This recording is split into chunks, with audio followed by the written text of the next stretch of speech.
Hello, my name is Mohammed, and you can call me Mo. And as you can see, this picture, my family took this picture when I was 7 years old, and from that time on, I studied I started my primary school studying. Shall we move to the other slide, please? I come from Tabriz in the Azerbaijan province of Iran. In our region, people speak Turkish. So, Tabriz and Azerbaijan is in northwest part of Iran, and here Azerbaijani people live in that region, and their mother language is Turkish. Shall we move to this? Yeah, minorities in Iran. So as you can see here, Iran is very multicultural, multinational, and there is several minorities in Iran. So as you can see, the red part of Iran, in that region, people speak Turkish, and basically they are coming from Turkish root. For example, here people comes from, they speak Kurdish and they are Kurdistani. In that region, people are Arab and they speak Arabic, and Baluchi, and this bit of Iran is like Farsi speaker people. Shall we move to? Here is Tabriz, my home city. So as you can see, Tabriz is based close to the mountains, and we've got lots of new buildings. As you can see, Tabriz is growing up, and it's every day getting bigger and bigger. Shall we move to that slide? Tabriz is a very old city, and it has been the capital several times, Tabriz market. So Tabriz is very historical and very, like, as I mentioned, a very old city. And Tabriz is like, there is Silk Road goes from Tabriz. It's a very traditional business road. It comes from, I think, China or China to the Europe, and Tabriz was on the like scale road. And here is Tabriz market, and because of that, it was on Silk Road, and we have got like very big market, very old traditional market, and here is like carpet market, and you can see carpets on the floor. Shall we move to this slide? Tabriz carpet. Tabriz carpet is very like important and very how can I say? Very important export from Tabriz. So carpet is one of the things people in Azerbaijan region, they do carpet, and I would say one of the Tabriz carpet is one of the most with very good quality, and more than 50% of carpets you can see in all over the Europe comes from Tabriz. Shall we move to the slide? This is the grave of Samad Behrangi. This man was my idol when I was young. He was a teacher and a writer. So this is Tabriz, and this is Samad Behrangi's grave. I'm with my friend in that grave. And Samad Behrangi was a thinker and a dissident, and he was unfortunately killed from Iranian previous Shah regime. He is very important figure, not only in Azerbaijan, in all over the Iran, and especially he was like hero for one generation before us. So still Samad is very important figure in Azerbaijan and in all over the Iran. Yeah, this is my only niece Tina, and she lives in Tabriz. She is now 15 years old. She plays guitar. She speaks English better than me, and she is doing like secondary school now on math, the math secondary school. Yeah. In Iran, women do not have the same rights as men. So as you can see in this picture, police treats really badly with the ladies, and just because in Iran we've got very significant like feminism movement, and unfortunately Iranian regime can't, they don't, how can I say, Iranian regime is against any peaceful movement or against any like social movement. So unfortunately they are treating very badly the ladies in Iran and any movement. Shall we move to the other slide? There are lots of abuses of human rights. As you can see again here, people just trying to do some demonstration against the regime, but in peaceful way. But as I said, the Iranian regime is quite cruel and quite brutal against them. There are no rights for minorities. This is Said Matinpour, a friend of mine. He is now in prison, and he is father of two. He studied philosophy, and he just asked for mother tongue rights, because minorities in Iran, they don't have rights to study in their own languages. As I mentioned, in Iran we have got lots of several minorities, same as Iraq, same as lots of countries. And unfortunately, we don't have right to study in our own mother tongue. So Said Matinpour is one of the person who just asked for the rights for mother tongue. And as I mentioned, in Iran we've got more than 25 million Azerbaijani, but we can't study and we can't write on our mother tongue. So that's why Iranian regime arrested him, because of just basic request from the regime. Shall we move to the other? Yeah. Age 16, I started to write articles and stories about human rights, inspired by Samad. As I said, Samad is very important person, very big figure in Azerbaijan, and I started to imitate Samad by writing a short story and by writing an article. I started to criticize the system,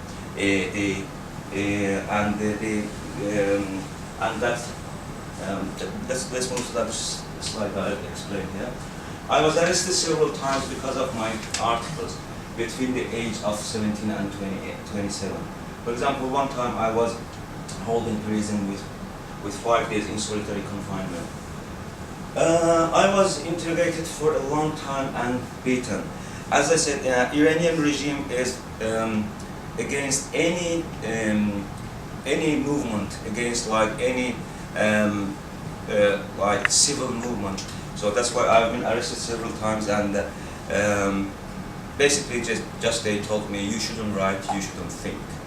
So which this is quite difficult for a person who thinks Samad Behrangi was on right place. So I have to criticize, I have to write about the system to push them to improve. Otherwise, Iranian regime will destroy our every basic rights. Yeah. I started music in Azerbaijan, and I gained my master degree there. When I finished my secondary school, and I did military service, because military service is compulsory in Iran, and after 2 years, then I finished my military service, and in 20 years old I moved to Azerbaijan, and I studied music in Baku Music Academy. So I did my bachelor and master over there. I then came to London in 2007 to study English and to do my PhD in music. So basically, when I finished my studying in Azerbaijan and I went back to Iran, I started to find a job and work. And it was quite difficult for me, because I studied in Azerbaijan, and I've been several times like in prison.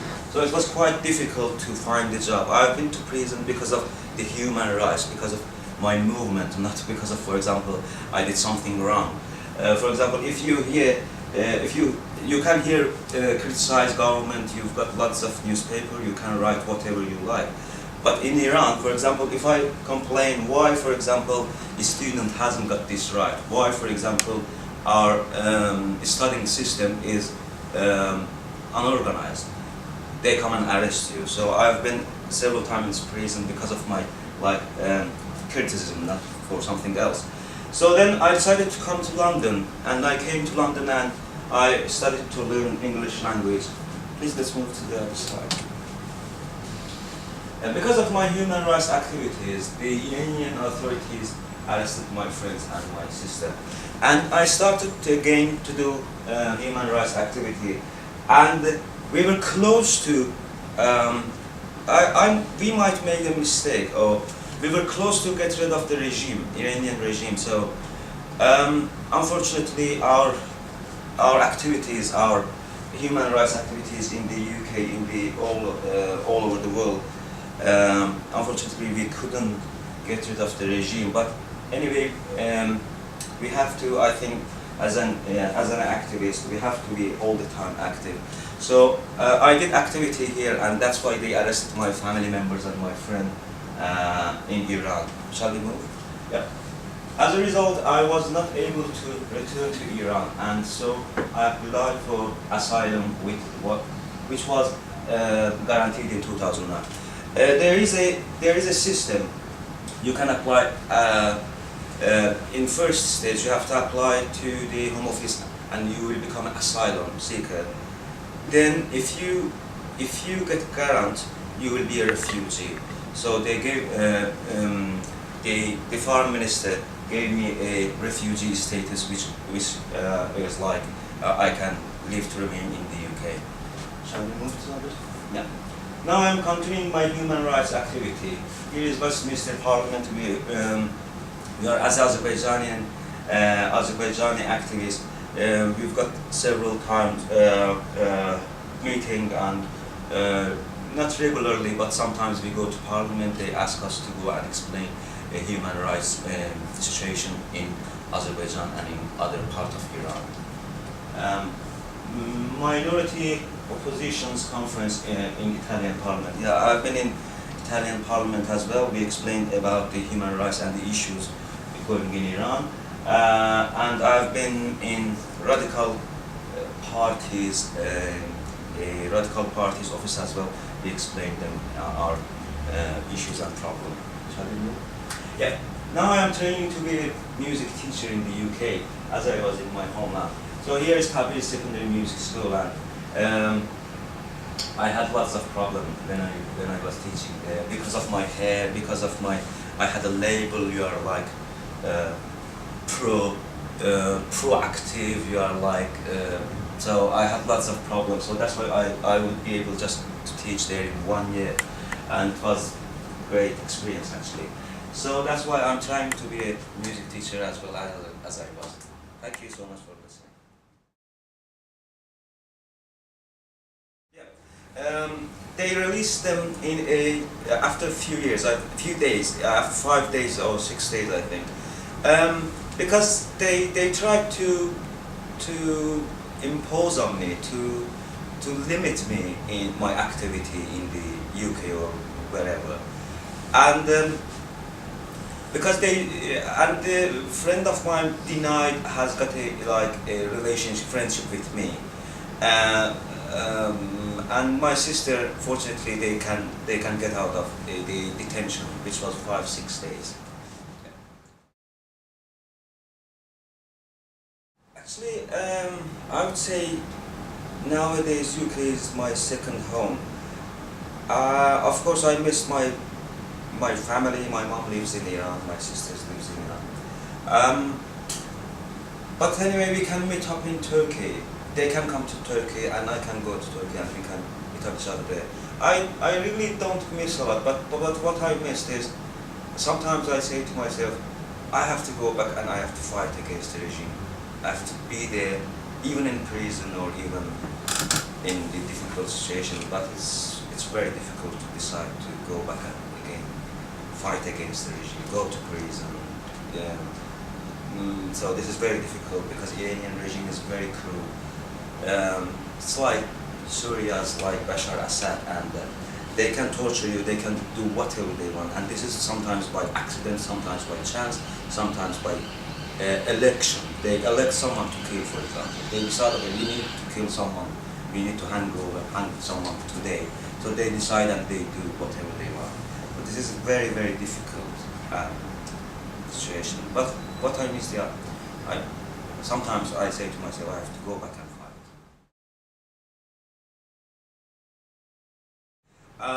We use Skype. Skype is very famous for refugees. We've got fun. We've got sometimes like a joke about that. Refugees all the time involved Skype. Skype is a software program which you can see your family on the screen, and which you've got the camera and they can see you and talk to you. It is so through internet.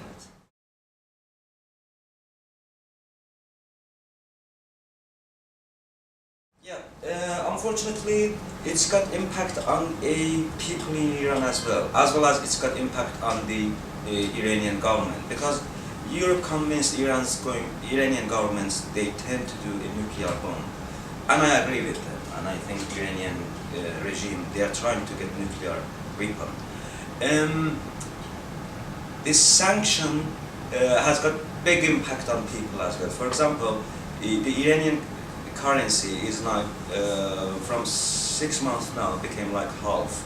So if you were buying pounds, for example, for 2,000 Iranian currency, now you have to buy for 3,000 something in 5-6 months. So this is because of the sanctions, and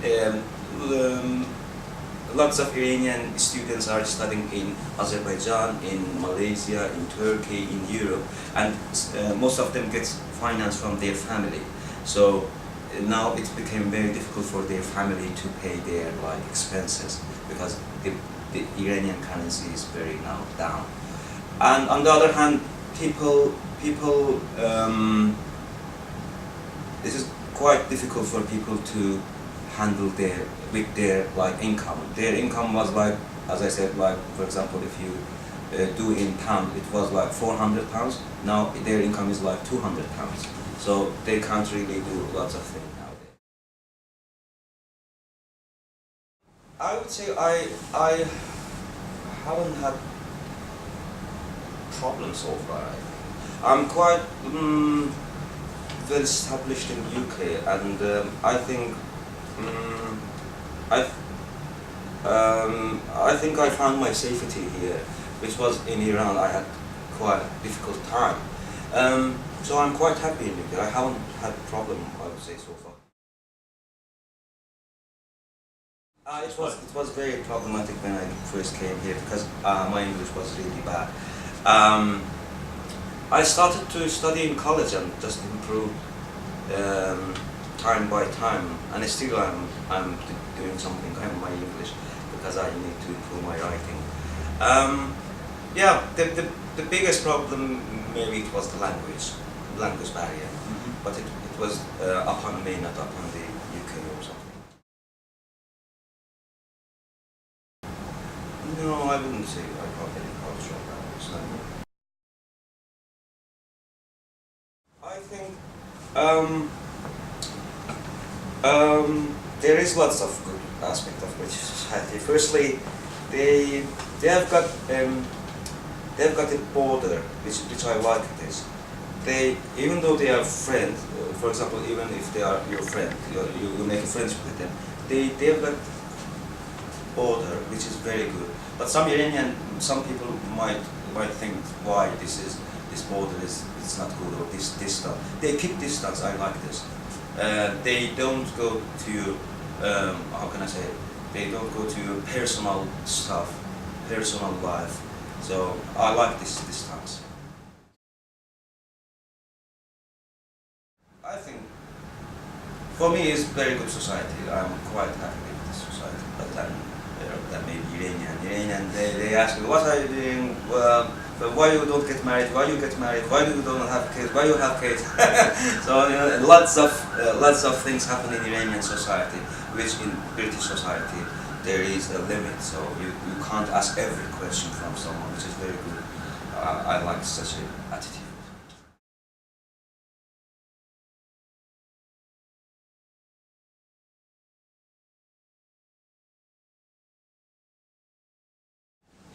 Such like a protest, we are trying to impose on the Iranian regime. So we are not against the UK system or UK government. So we get like permission, and we do some campaign against the Iranian system, against the Iranian regime. So Parliament Square is a good place for gathering the sign or for doing the campaign. So, but sometimes we do in front of BBC, sometimes we do in front of the Iranian embassy. We've got like right to get permission and do whatever we want. This is quite valuable, which we don't have such a rights in Iran.